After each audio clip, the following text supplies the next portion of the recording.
a todos nuestros oyentes, ¿cómo están? Nosotros de acá estamos súper bien. Somos Edu, Steph y Nico. Bienvenidos a otro episodio de nuestro podcast, Atrévete a decirlo. El día de hoy nos atreveremos a hablarte acerca del clasismo en México. Así que sea lo que estás haciendo, espero disfrutes el tema del día de hoy y que también sea de ayuda. Comencemos. Perfecto, bueno, hola, yo soy Stephanie y yo les voy a hablar sobre la definición y el origen del clasismo en México. Bien, pues el clasismo en México es una forma de discriminación en función de la situación socioeconómica, que tiene sus bases en el modelo económico, la herencia cultural, así como en la ideología y la religión. Bajo estas bases, la oligarquía mexicana ha conseguido mantener el clasismo en México de manera organizada.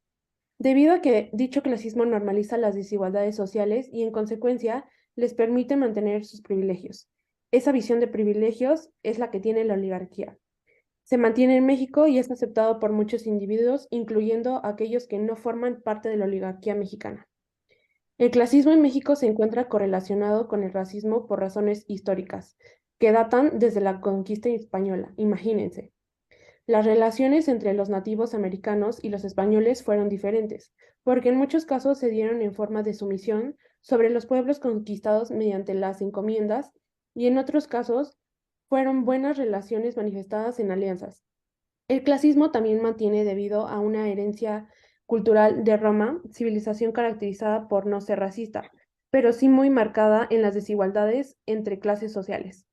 Al mismo tiempo, se mantiene una herencia de España, país del cual México hereda no solo el clasismo, sino la relación entre el clasismo y el color de la piel, representando en el sistema de castas del virreinato de la Nueva España. Finalmente, la ideología es otro factor del mantenimiento del clasismo en México, junto a la de religión, la cual brinda una serie de valores y principios. Pues para la religión y la ideología sería clave la Iglesia Católica y las universidades. Tales aparatos ideológicos del Estado permitieron el surgimiento de movimientos como el sinarquismo, que es un ejemplo de la defensa de la visión tradicional propia del virreinato, de la Nueva España y de la religión católica, así como de la defensa del status quo, que es herencia del clasismo y del sistema de castas del virreinato de la Nueva España. Mientras que la teología de la liberación, que parte de la religión católica y tiene una visión igualmente clasista, se caracteriza por su confrontación en la búsqueda de la justicia social. Tal visión llegó a varios devotos católicos a las guerrillas del siglo XX, especialmente aquellos que simpatizaban con movimientos socialistas.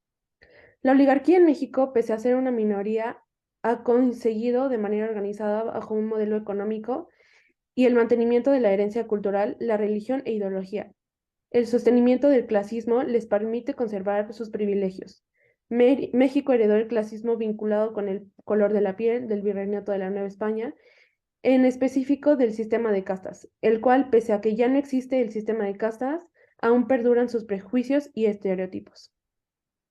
Entre los elementos que emplean los oligarcas para mantener el clasismo se encuentra el modelo económico en México, es decir, el mercantilismo, un modelo económico en donde el mercado no es libre, sino que es un mercado regulado en función de las leyes privadas. Dichos privilegios les ha permitido a los oligarcas monopolizar determinados sectores del mercado, asegurando sus ganancias a costa del empobrecimiento del otro sector de la población. Lo anterior evita una movilidad social importante, garantiza que los ricos sean más ricos, mientras que la mayoría de los pobres se mantienen en la pobreza. Y en cuanto a la herencia del virreinato de la Nueva España en México, se encuentra la estratificación social, de tal manera que la mayoría de las personas privilegiadas son blancas, mientras que la mayoría de las personas pobres son de piel morena.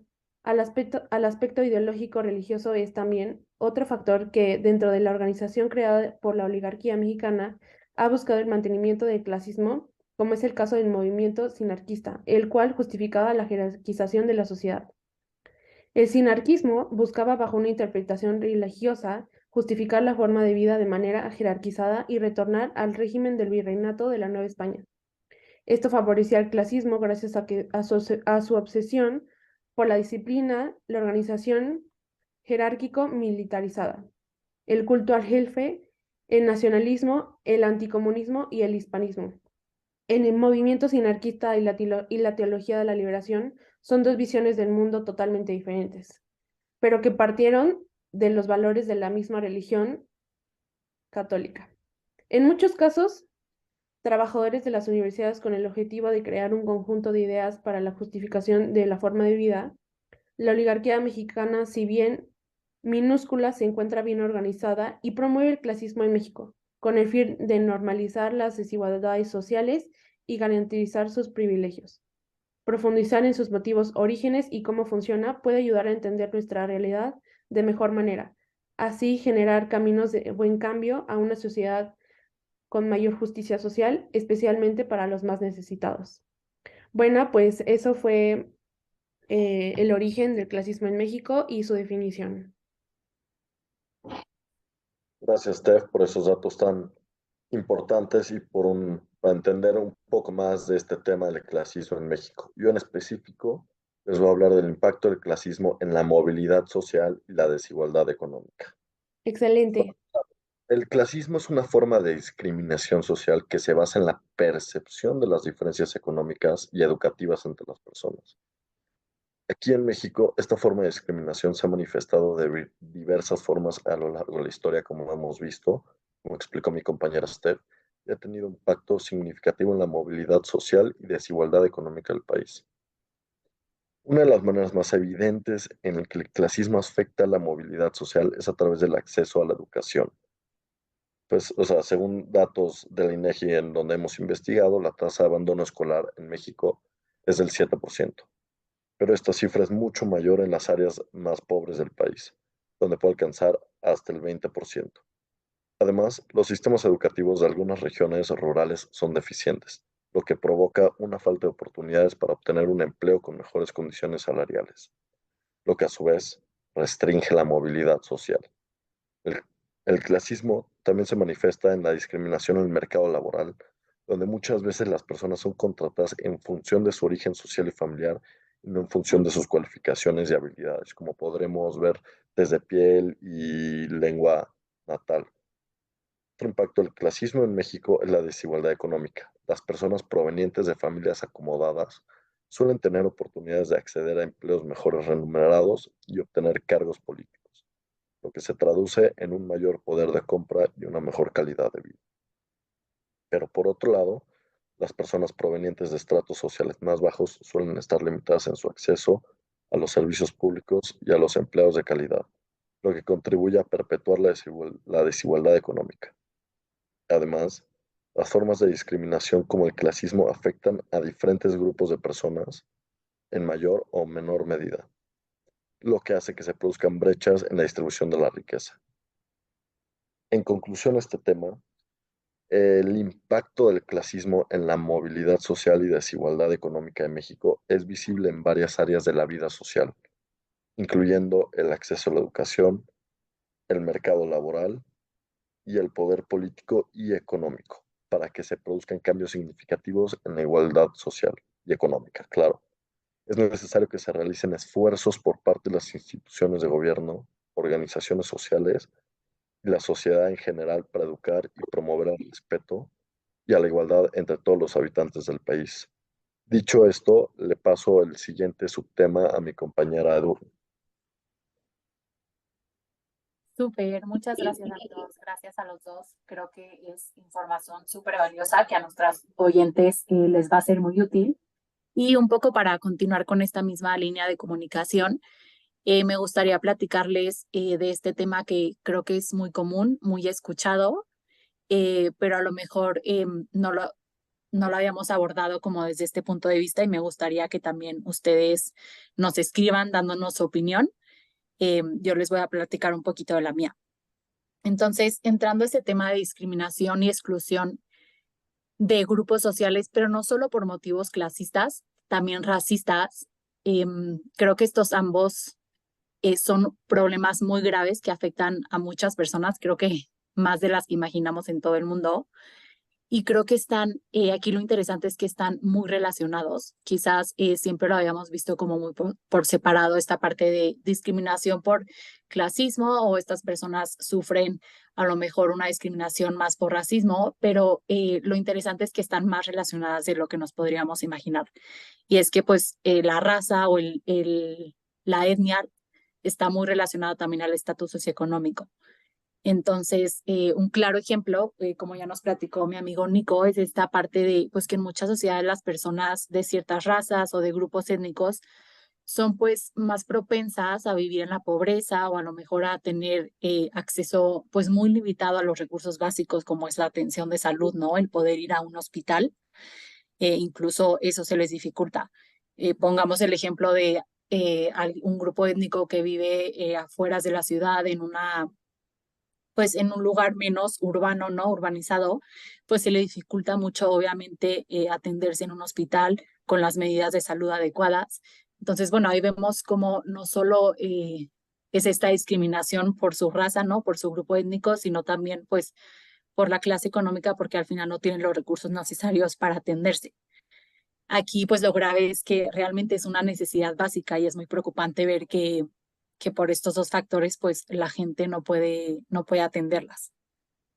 Y justo aquí me gustaría platicarles, yo sé que es una anécdota muy famosa y que probablemente ya la hemos escuchado varias veces, incluso desde primaria ya no las platicaban, pero es esta anécdota de Rosa Parks, que ella fue una activista de los derechos civiles que se hizo, bueno, súper famosa porque bueno, todo empezó porque ella negó su asiento a una persona blanca en un autobús, ¿no?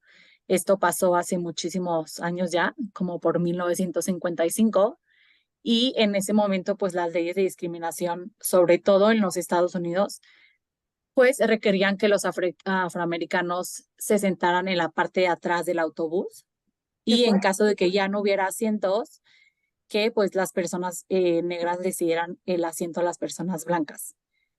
Sin embargo, pues Rosa Parks se negó esta vez, lo que obviamente resultó en una catástrofe. Fue arrestada y de ahí pues dio pie a que surgiera como toda esta ola de protestas que desencadenaron el movimiento de los derechos civiles tan famoso que conocemos en Estados Unidos.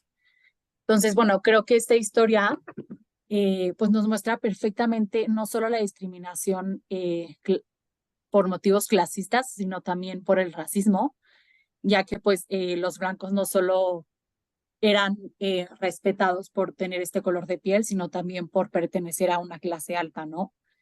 Entonces, bueno, creo que este es un acto ejemplar de Rosa Parks y que también dio pie a que nosotros como sociedad hoy en día, pues ya no tengamos miedo a levantar la mano, ¿no? A exigir lo que nos corresponde. Ahorita podemos ver muchísimos movimientos y muchísimas protestas a favor de muchísimos ideales. Entonces creo que es un gran ejemplo. Definitivamente pues nos dejó una huella en la sociedad y justo como les platicaba, creo que es en gran parte por ella que hoy podemos levantar la voz pues, con mucho más fuerza y atrevernos a luchar por lo que no creemos justo.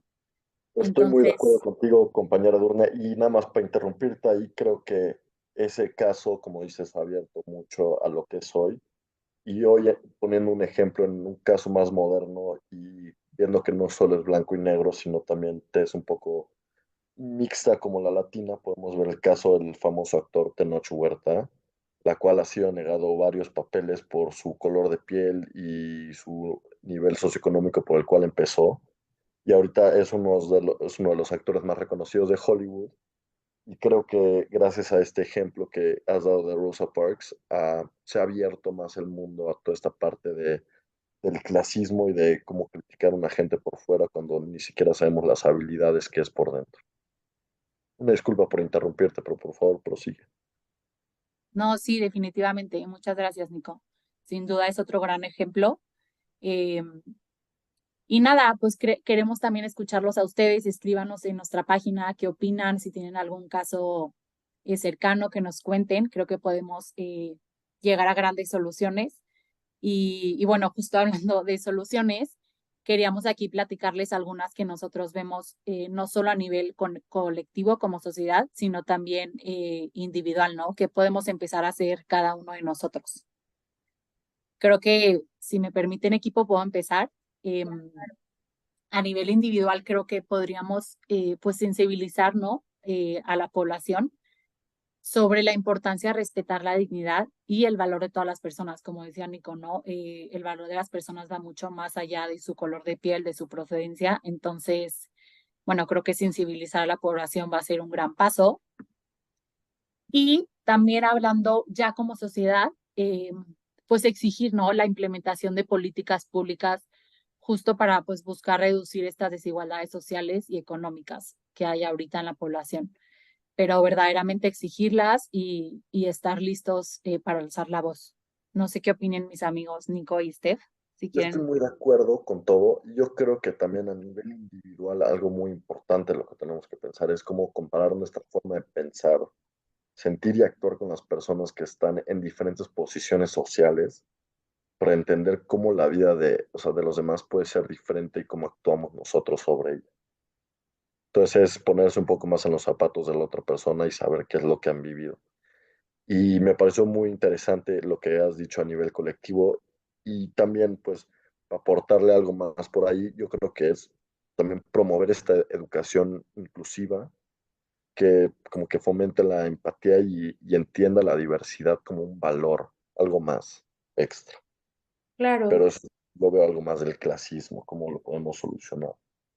Justo lo que les voy a platicar de esto de a nivel individual y colectivo tiene que ver mucho con lo que dije al principio, que es que también, además de ser empáticos y de ser sensibles ante esta problemática, también creo que debemos vigilar nuestras creencias, prejuicios y pues muchas veces nuestras actitudes hacia las personas que son consideradas de menor posición socioeconómica, ¿no? Porque muchas veces podemos decir, no, yo no soy racista, yo no soy clasista, pero no nos damos cuenta, ¿no? Y también, pues, a nivel colectivo, se pueden generar escuelas y centros de trabajo, espacios sociales, donde el trato hacia las personas sea equitativo y que fomente el respeto hacia todas las personas. Es justamente hacer esta conciencia en la que no solo veamos nuestra posición muchas veces privilegiada, nosotros como estudiantes de una universidad privada, creo que se nos puede olvidar lo que es el mundo allá afuera, ¿no? La lucha contra el clasismo justamente es un proceso que depende del compromiso de todas las personas y de su capacidad de asumir la responsabilidad que les corresponde en su andar cotidiano junto a los demás. Sí, totalmente de acuerdo, Steph. Creo que sí nos corresponde a cada uno en lo individual. Entonces, pues bueno, creo que a todos lo que nos escuchan, atrévanse a decirlo, atrévanse a empezar la lucha por esto, que estamos seguros que vale totalmente la pena.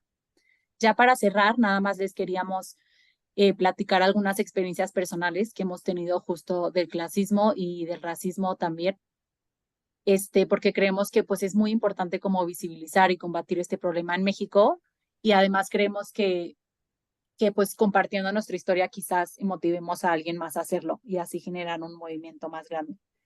Entonces, bueno, aquí ya platicándoles en confianza, hace poquito me pasó que una prima que trabaja en un restaurante, no quisiera mencionar nombres, pero creo que se hizo de hecho muy famoso este caso aquí en México, pero fue justo esta parte de cómo, dependiendo de tu aspecto, te sentaban en un lugar del restaurante, ¿no? En la parte más visible, donde entrabas y se veían las mesas, ahí estaba la gente con mejor aspecto según los trabajadores del restaurante. Entonces, bueno, ella claramente le tocó vivirlo porque pues ella es de tez un poquito más morena y un poco de características no, pues sí, que no iban con lo que el restaurante quería, entonces le tocó una mesa hacia al lado del baño cuando la terraza estaba vacía, ¿no? Entonces, pues bueno, creo que ese es un claro ejemplo de que hoy en día seguimos viviéndolo muy de cerca y pues no nos queda más que levantar la mano y igual aprovechar pues las redes sociales, ¿no? Para empezar a divulgar este tema. No sé si a ustedes les ha tocado algo más de cerca que nos quieran compartir, bonito. Claro que sí, pues mira, yo hay veces que el clasismo no siempre es ver hacia abajo, sino también hay veces que la gente de abajo critica mucho a la gente de arriba. Me ha tocado trabajar en fábricas y, y pues yo como me considero un poco más de tez más clara, pues a mí o sea, y soy la minoría en esas partes, pues me empiezan a criticar creyendo que pues, yo vivo en un estrato a nivel social muy alto, cuando no es cierto y nada más critican por cómo me veo. Y pues obviamente es un tipo de clasismo y racismo que pues tampoco está de acorde a lo que hemos platicado y no está correcto en sí. Entonces, pues por esa parte sí he sufrido, pero pues lo platiqué con ellos y los temas los sacamos adelante. Pero No, pues, muchas gracias por escucharme. no, ¿de qué, Edu? Perdón, Nico. Qué bueno que nos dices que también no solo es que no solo es pues, como normalmente se ve, ¿no? Como de, Exactamente. oh, ¿Qué es lo más común generalmente? Pero estos casos también existen. pues miren, en mi experiencia, a mí me tocó que fui de vacaciones con mi familia a Cancún, estábamos en un resort, común, normal.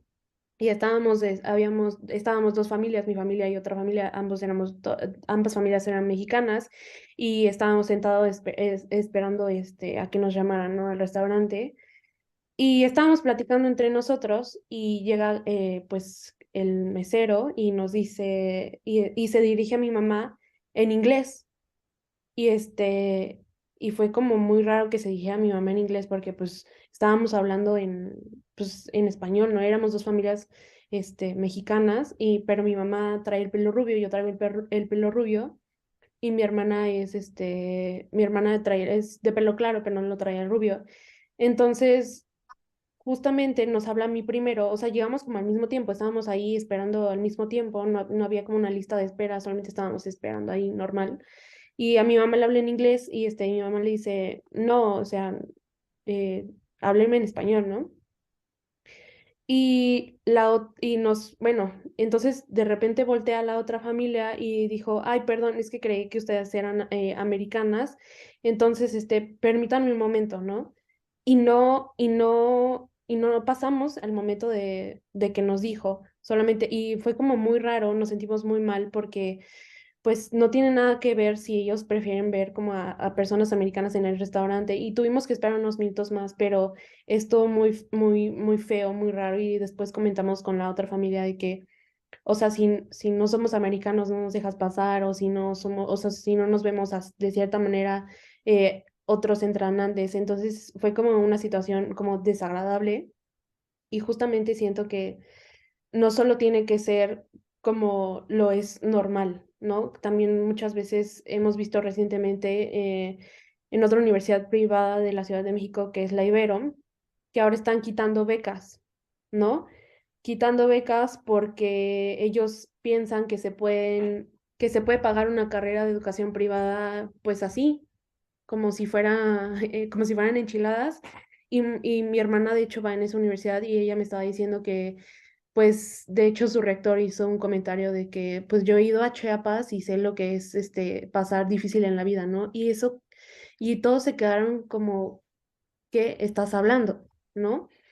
De hecho, mi hermana tiene una compañera en su carrera que es de un pueblo del estado de Oaxaca, pero es una niña que se superó y que quiso salir adelante, es una niña que buscó los medios para estudiar lo que ella quería y pues logró entrar a la Ibero obviamente con beca, y ahora que quitan las becas, pues ella también está, protestando, ¿no? Porque pues es difícil no poder tener la educación por la que tanto has luchado y que te la quiten de la nada si no es que no tienes el recurso.